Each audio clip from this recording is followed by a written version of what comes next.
Λοιπόν, γεια σας φίλοι μου. Ήθελα σήμερα να κάνω ένα βίντεο, να μοιραστώ το ταξίδι μου μαζί σας προς τους αγώνες που έχω στις 29 Ιουνίου στη Σλοβενία. Σε αυτούς τους αγώνες είναι οι πιο δυνατοί αθλητές σε όλο τον κόσμο ουσιαστικά. Εγώ σε αυτή περιλαμβάνω squat, weighted βήθηση, weighted chin-up, δηλαδή έλξη με τη λαβή έτσι, και weighted muscle-up στους κρίκους για τις γυναίκες. Εγώ αποφάσισα να πάρω μέρος σε αυτούς τους αγώνες ουσιαστικά τελευταία στιγμή, ένα μήνα δηλαδή πριν, περίπου 2 μήνες τέλος πάντων, και έχω βρεθεί σε μια διαδικασία να προσπαθώ να χάσω κάποια κιλά για να μπω στην κατηγορία των μείον 52 κιλών. Τώρα γιατί θέλω να πάω εγώ σε αυτή την κατηγορία και δεν κάθομαι στην κατηγορία των μείον 57 που ξεκίνησα εγώ από τα 55 και είμαι μια χαρά. Οι περισσότερες κοπέλες που πηγαίνουν στη μείον 57 όλο το χειμώνα έκαναν προπόνηση και έκαναν bulk και ήταν γύρω στο 57 και κάτι, 58 κιλά, και τώρα θα κάνουν και αυτές δίαιτα για να μπουν στην κατηγορία. Έτσι τα νούμερα που έχουν αυτές οι κοπέλες είναι εξωπραγματικά, θα έλεγα.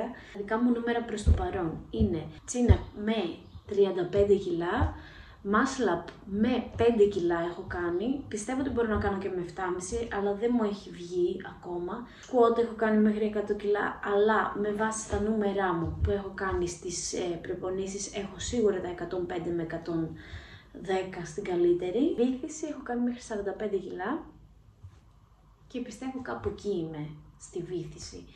Είναι λίγο δύσκολα τα πράγματα.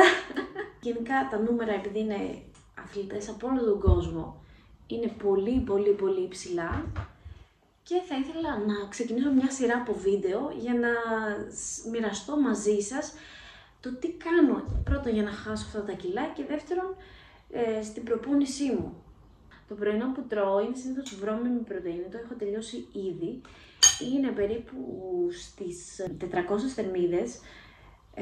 Βάζω ένα σκουπ πρωτεΐνης, 30 γραμμάρια βρώμη, φρούτα, λίγο φυστικό βούτυρο για τη γεύση. Επίσης, μια στρατηγική που κάνω είναι πριν από την προπόνηση να τρώω υδατάνθρακα είτε σε μορφή ψωμιού είτε σε μορφή ζάχαρης. Αν έχω προπόνηση στις 2 ή 8 το μεσημέρι, θα φάω μία ή μία και μισή ακόμα. Θα φάω είτε μία φέτα ψωμί με μέλι, θα φάω είτε μια μπανάνα. Και την ώρα της προπόνησης τρώω και ένα σοκολατάκι. Δηλαδή δεν είναι όλα full clean. Απλά μετράω τις θερμίδες μου. Αυτή τη στιγμή είμαι γύρω στις 1400 με 1600 τρώω την ημέρα. Ουσιαστικά μισό κιλό την εβδομάδα. Αλλά για ένα άτομο που είναι ήδη λίγα κιλά, είναι αρκετά aggressive προσέγγιση. Πίνω επίσης, να ξέρετε, τον καφέ μου σκέτο. Επειδή μετά δουλεύω σε γυμναστήριο και όλη μέρα είμαι, να το πω, στο πόδι, με πιάνει φοβερή πείνα κατά τις 11 που γυρνάω στο σπίτι.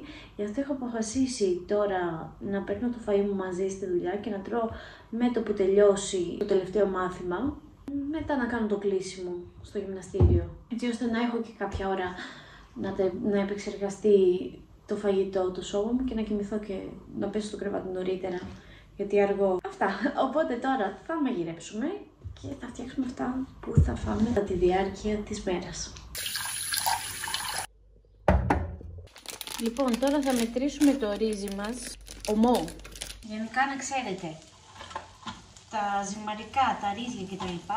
Πρέπει να τα ζυγίζουμε ομά, γιατί μόνο έτσι καταλαβαίνουμε τις πραγματικές τους θερμίδες. Όταν τα βράσουμε, απορροφάνε και νερό, οπότε ζυγίζουν αλλιώς ανάλογα και με το νερό που θα απορροφήσουν, δηλαδή πόσο θα το βράσεις ή όχι, πόσο νερό θα αφήσεις μετά στην κατσαρόλα.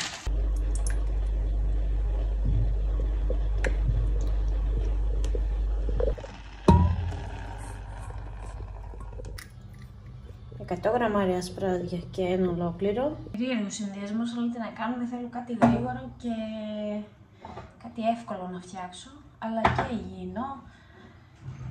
Και να μην έχει πάρα πολλές έξτρα θερμίδες. Όπα! Να κατέψω λίγο και είναι έτοιμο. Δεν χρειάζεται κάτι το ιδιαίτερο, δηλαδή. Λοιπόν, τέλεια νέα, ήρθανε και οι πρωτεΐνες που παρήγγειλα από το gohealth.gr. Πρωτεΐνες και συμπλήρωμα για τον ύπνο. Θα δούμε βέβαια αν θα λειτουργεί αυτό, γιατί δεν το έχω δοκιμάσει, πρώτη φορά το δοκιμάζω. Μας κάναν δώρο αντιλιακό για το πρόσωπο. Και πήρα πρωτεΐνη, αρμυρή καραμέλα, πρωτεΐνη μπισκότο κούκι.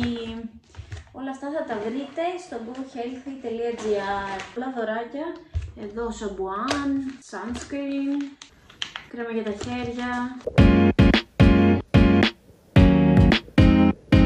Για σνακ έχουμε κορομιλάκι.